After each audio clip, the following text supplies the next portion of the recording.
Hey, Xiomy here. So today I wanted to do my disappointing reads for 2018. I'm going to be dividing this list between audiobooks, DNFs, and also physical reads. And these books could have been disappointing for an array of reasons. One, it could be because I didn't connect with any of the characters. I am a character-driven reader, so I need to connect with any characters in some way, shape, or form. It can either be anti-heroes, heroes, and or villains. I need to understand your motives in order for me to root for you and in order for me to like you as a character. So I have to have some kind of connection. Even though I might not have some kind of connection with you as a character, I might just enjoy the world building, I might enjoy other aspects. But sometimes if the main character is really insufferable, then I can't continue with the series. So that's how I'm going to be explaining my disappointing reads. So without further ado, let's get into this list. I'm going to have two honorable mentions that I'm going to say, and these are honorable mentions just because I've already reread these books and I heard them again in 2018 through audio format, and that's City of Bones and City of Fallen Angels. I just did not like the audiobooks for these, especially City of Fallen Angel. City of Fallen Angel was a waste of time. I think if you could take anything out of it, there are 50 pages that are really important. The rest is just trash. It was really, really disappointing, and I hadn't read these since my teenage years, so like me reading them as an adult, there are many and one things that I can say. I can critique these heavily, even though this series does hold a special place in my heart. There's just some things that were just really, really disappointing, especially with Clary. Clary is one that really gets on my nerves, and it wasn't until City of Lost Souls that she kind of is redeeming herself a little bit in my eyes. But overall, she was just annoying, and I just couldn't stand her as a character. But those are the two that I wanted to have as honorable mentions. Now, we're going to get into my list. These are audiobooks that I heard. These are four that I'm going to mention. And the first one is Tower of Dawn by Sarah J. Maas. Now, I am one that I root for Chaol through thick and thin. I've always loved him. I think that, you know, he was belittled as a character. But overall, I have been rooting for him. But in Tower of Dawn, he was just so insufferable and I couldn't continue reading about him. There was just so much info dumping. Also, I think out of the entire novella book, I could have taken at least 200 pages that were really important. The rest were just, you know, bit of a lackluster. They weren't anything important, anything new that I had to care about. There was also so much information as to the fact that, you know, he thrusted, and I was just getting annoyed by that. And also, like, Chaol in some aspects, you know, he wanted to accomplish one thing, but he was kind of contradicting himself because he wanted to achieve another. And I'm like, if you're content with the way that you are, then why are you trying to accomplish this other mission that you're trying to accomplish? Is it because you want to be in the final battle? Fine, perfect. But like, I don't understand why you're contradicting yourself. I also did not like the hate to love in this one. It wasn't even banter. It was just that they were so pissed off at one another that then they just ended up falling in love with each other. I don't understand why everybody has to have some kind of love interest within this series. And yes, I understand there are other books that can include characters just to be, you know, love interest for one another, but I think that every single female character that's being presented in one way, shape, or form is used as a plot device to be a love interest for some of these characters. And there were some characters that I would have loved to have a platonic relationship, and also like the connection between some characters was just cheesy. I just didn't like the references that were used to attract these two characters together.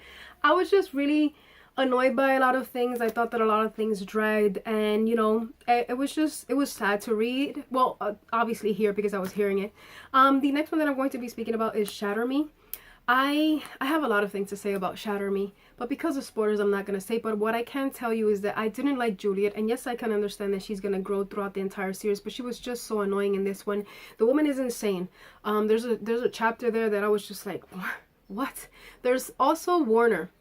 I loathe Warner, especially something that he did to Juliet. I cannot find any redeeming qualities for him because he was just such a bad, and he angered me so many times, and I couldn't continue with his character. I couldn't connect with his character. Also, there's a lot of purple prose. There's also some similes and metaphors that I didn't understand for the life of me, and I was like, what am I reading? If there's anything interesting about the book, I would have to say that Adam, I really did enjoy Adam. Also Kenji, I thought he was a really cute character that was introduced, but these weren't things enough to make me continue with the series. So that one is one that had me like really disappointing, because I went into the series with extremely high hopes, because these are books from witty novel that she really does love, and I do love watching witty novels, and I wanted to give this series a chance. But unfortunately, it isn't for me. It just is not for me. The next one that I'm going to mention is To All the Boys I've Loved Before. If I have three things that I can take from To All the Boys I've Loved Before that I really did enjoy, one would have to be the Korean culture that's introduced in the book, the family dynamics that we have at times, and also the Harry Potter references. Those are things that I really did enjoy. As of everything else, I thought that Lara Jean was really annoying. She was really childish, and I just could not connect with her. And I understand that these are things that can happen or that have happened in our daily lives and whatnot, but I just couldn't connect with her as a character. And there's also something that happens that I just cannot agree with it, and I was just disgusted by it. Let me just say that. The final one that I'm going to be mentioning is More Happy Than Not by Adam Silvera. I've noticed that I don't like the way Adam Silvera's books make me feel, because I do know that he's an author that writes about sad situations and whatnot, and I have read books about sad situations, but I just don't agree with the decisions that were made in More Happy Than Not, and I just thought that the audiobook was just bad. It was completely bad, and I didn't enjoy it. And I do know that the audiobook did influence in my decision to hate this book a lot, but maybe if I read it physically, I might have other thoughts. But as of right now, there were some things that I didn't agree with, and also it wasn't something for me. It wasn't something that I was reading for, and because of that, I really haven't picked up any more of Adam Silvera's books. Now for my DNFs, the first one that I'm going to mention as a DNF is Talon by Julie Kagawa. I was really sad by this one because I had really high expectations for this book, because it's about dragons, and I love anything that has to do with dragons and or shape-shifting dragons. Also about societies that have to, you know, hide these dragons in order for them to survive, because there's also this other society that's trying to kill off dragons. But this is a post-it that I found when I got rid of that book because I sold it. I gave it to somebody else, and that person really loved it, and I was like, yes, I'm glad that you enjoyed it. But this is something that I'm going to read it to you, because it's going to describe everything that I felt in a few words. Well, more than a few words. But it says, okay, Amber's recklessness, impatience, and temper is starting to get on my nerves. Here we have her brother trying to make her see reason, and she's blaming him for not taking her side. That's the face that I had. It says, also she contradicts herself on her own words so many times. One moment she's loyal to the Talon members, and then the next one she's on the verge of committing treason. I wish she would decide what the hell she wants to do. Also, please, no love triangle. So those are my thoughts on Talon. That's what I have to say. But it was a really disappointing one, because like, I wanted to love it because of dragons. The next one that I'm going to be mentioning is AntiDarkened by Kirsten White. This has to deal with like a villain main character, and I don't like stories based on main characters, so this has to do more with my own liking of books. And I couldn't connect with Lara. I tried, but I couldn't. She is a really ruthless and tyrannical person, but like, I thought that she didn't have any redeeming qualities to her. I thought that, you know, just wanting to be mean, to be seen in the eyes of your father as somebody that's strong and fierce, I don't think that that's something major for me to, in order to connect with you as a character. If I have to say anything, I really did enjoy Radu. I was so saddened by some of the things that were happening to him, and also another character that gets introduced. I wanted to have something happening between him and Radu, but I couldn't continue, so I DNF'd this book at page 146, especially because of Lara, because like I said, I couldn't connect with her, and I wanted more motivation from her, and instead of just, you know, being ruthless for the sake of being ruthless in order to be seen as a threat. And I just thought that she could have been so much more. And there were also some instances that I didn't enjoy because of spoilers, I'm not gonna say, but it could have been an interesting storyline, but I just didn't agree with it. Also, there's not much of a plot. We're just following these characters, and this is character-driven stories, which is supposed to be something that's intriguing for me, but since it deals with a villainous aspect to it, I just couldn't connect. The next one that I'm going to be mentioning is The Last Namsara by Kirsten Ciccarelli. I also DNF'd this book at page 184.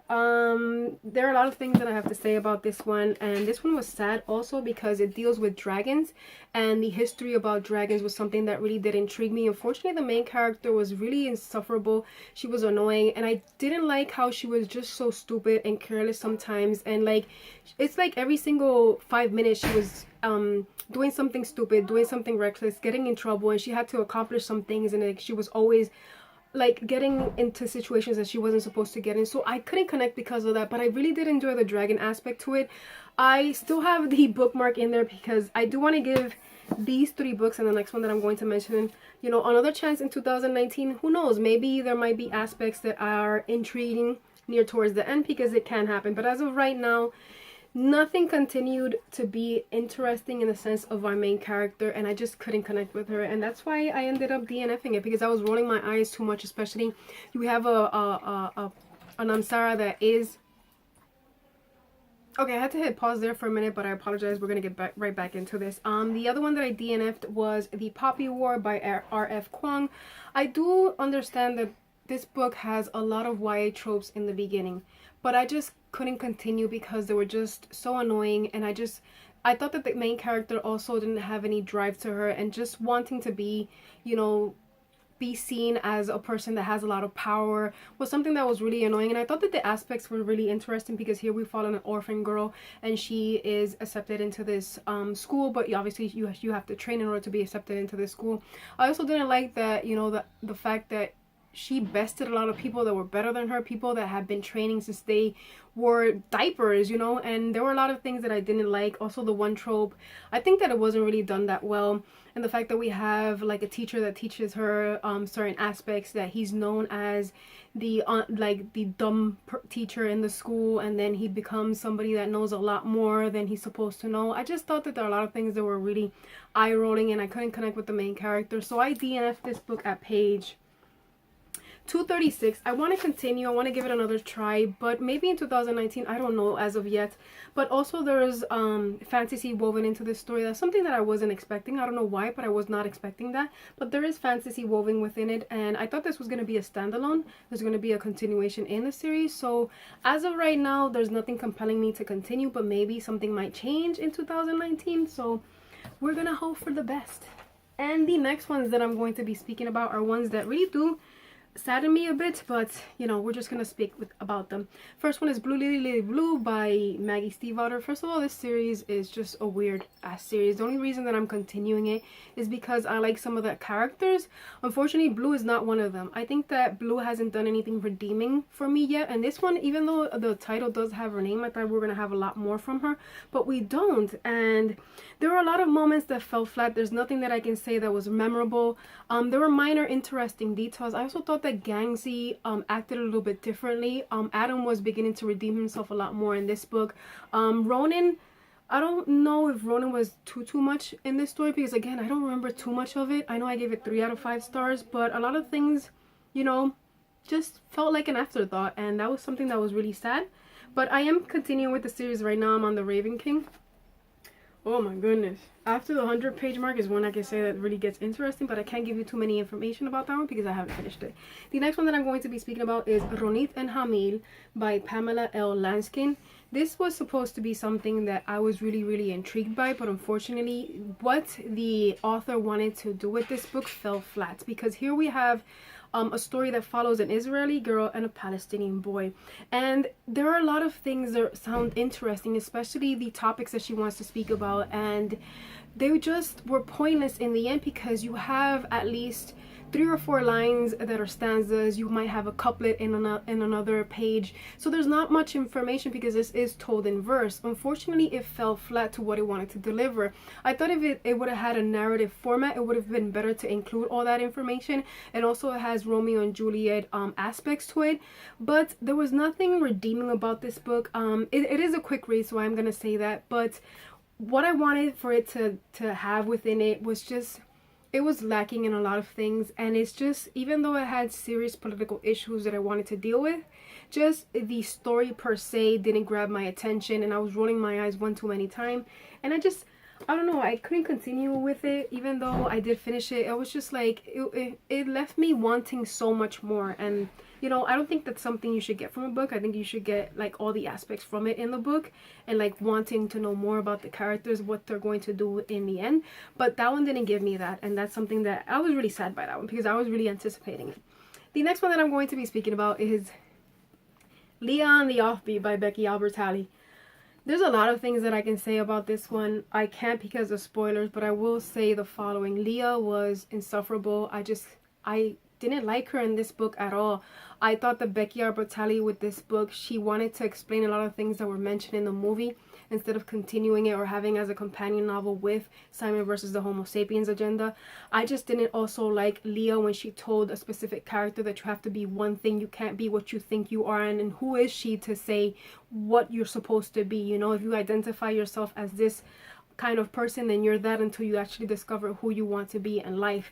I just couldn't continue with her. If there are any things that were memorable about this book, it would have to be when she was with Simon, and there were some cute moments, but it had to deal with Simon. So there was nothing really redeeming about her. I also thought that there were some characters that were just treated really badly, especially Nick, and also Garrett. Like, you can tell your best friend something, you can tell your best friend off when she's being a racist or when she's having a racist comment, but yet you can't tell the truth to people that, you know, you are leading them on. I just didn't agree with any of that, and I gave this 2 out of 5 stars. I was also constantly like closing the book because I was just pissed off at so many things that were happening, and this was a real letdown because Simon versus the Homo sapien is one that I really did enjoy, but this one was a complete fail for me.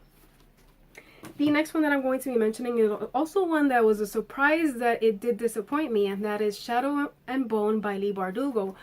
I started with the Six of Crows duology, so when I decided to go into this one, first of all, Alina, I thought that she was trying too hard to fit in. I didn't like her connection with Mal. I thought that she was too dependent on Mal also, and she was just such an annoying character that I just wanted to smack sometimes. If there's anything redeeming about this book, it would have to be the Darkling. I want to know what is it that he's going to do. I thought that he was an interesting character, even though in the back of my mind I understood which was going to be his twist. When it was revealed, I kind of, you know, was shocked by it a little bit because I wasn't expecting it, especially how he portrayed himself. But Mal is another one that I just couldn't stand. Also, I really did like that we got more from the Grisha in this one, so there were some things that I was a little bit lacking information with the Six of Crows duology, but with this one I understood it. And also I listened to this on audiobook at 2 times speed because if not I would have DNF'd it. I haven't continued with the rest of the series just because this one, there wasn't any redeeming qualities that I wanted to continue with it, but I do want to continue because I want to know who Nikolai is. He isn't introduced in this one. I've been told that he is introduced in the second one. I also want to know what is it that the Darkling is going to do and eventually what's going to happen, but we'll see. This one, oh my god, this one was just, it was so sad. I've always said it, I'm grateful for the Six of Crows duology, but that one was just, it disappointed me a lot. The next one that I'm going to say is Strange the Dreamer by Laini Taylor, and even though I enjoyed a lot of aspects from the story and some of the characters, and I wanted to know more about the characters, especially Laszlo Strange, he's a very interesting character, and I want to know what is it that gets explained as to why was it that he had this change, because I'm still, as of right now, a little bit shocked. But overall, aside from Laszlo, Sarai was one that I quite didn't connect with, because even though I understood some of her motives, some of the things that she was saying, I was just like constantly rolling my eyes. And there's a lot of information that I could have cared less about, and I think that a lot of things did drag, but I'm not going to deny that the storyline is really atmospheric. The writing is at times very beautiful, but there is just so much over description that at times it does get boring, and sometimes I was rolling my eyes, and there were things, like I mentioned, that I just could have cared less. So those were the things that really took away from my enjoyment. I wasn't completely wowed by it, but I was okay with this book. Am I going to finish, or am I going to continue with the duology? Yes, I am, because I want to know certain things that I have questions for. So we're gonna see how that ends up. Am I going to pick it up pretty soon? Probably, because I don't want to forget anything, and I don't want to reread this book. So there's that. And the final 2 books that I'm going to be mentioning is Wild Beauty by Anne-Marie McLemore. This one has a slow pace. There are a lot of things that dragged, things that weren't memorable. There were so many characters that in the end I had to rewrite these characters on a paper because I wasn't knowing who was who, and I was always like, okay, who are you an aunt of? Who are you a grandmother of? There were so many characters and not enough information giving about them. And I also thought that it could have been a little bit better explained, especially there are a lot of things that are repeated, and not even in a different way. They're repeated exactly the same way. And it does have an interesting concept, because here we have the Normal Vides women, and they live in La Pradera because there's something that happens that they live in La Pradera. But La Pradera was one thing that was really interesting because it felt like a sentient being. But, you know, if they fall in love, well, then the pradera makes these people disappear that they love. I wanted to continue because I wanted to know what was going to happen, what was the twist between them and la pradera, but unfortunately it fell flat, and I was just, it gave me more questions than answers, and I was just like, but how, where, what happened? Look, there were so many questions that I wanted to be answered, and I don't know, it didn't deliver. And I went into it with high expectations because I heard that people really did love this one, but just for me it fell flat, and I didn't like any of it. And the final book that I'm going to be mentioning is A Reaper at the Gates by Saba Tahir. I heard this in audiobook and I also followed along. I don't know if you can see the tabs. I have a lot of blue tabs, and those are a bit sad and also infuriating moments, and I also have a lot of orange ones, if you can tell, and those are my thoughts. I had a lot of thoughts with this book. There are a lot of things that dragged, a lot of things that I didn't enjoy. If I wasn't for the audiobook and me following along, I would have DNF'd this book because we waited 2 years, and this one, not much that I can say that was really redeeming about it. What can I say? That this is a build-up for the final book. That's all I can really say. If there were things that were really interesting, I would definitely have to say some of the revelations that, even though, again, like in the back of my mind, I knew like what was gonna happen. Like they were a bit shocking when I read them actually, and I was like, oh, no wonder. You know, I was like, yeah.